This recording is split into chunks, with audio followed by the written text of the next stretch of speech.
I'm going to be doing an anterior-posterior mobilization of the AC joint. So first I'm going to start with my patient in supine.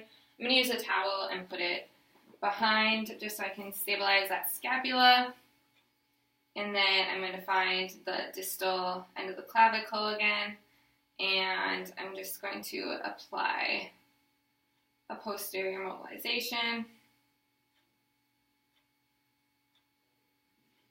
And this would be for a patient who has difficulty elevating their arm. They may have tenderness on top of the AC joint. They may also have a little bit of swelling as well.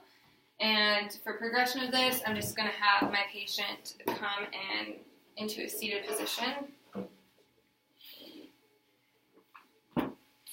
So for this, I'm just going to stabilize the posterior acromion, and then I'm going to still be applying my posterior glide on the distal clavicle as well.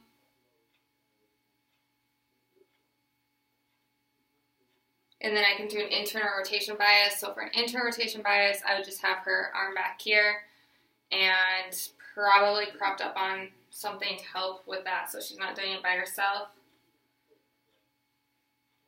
And then again, doing a distal or posterior mobilization. You can work through the various grades depending on her pain tolerance. And then for the last one, I would do a horizontal adduction bias. So this one, I would just have her arm out in front of her, and I would do the exact same thing, making sure to stabilize and finding the distal clavicle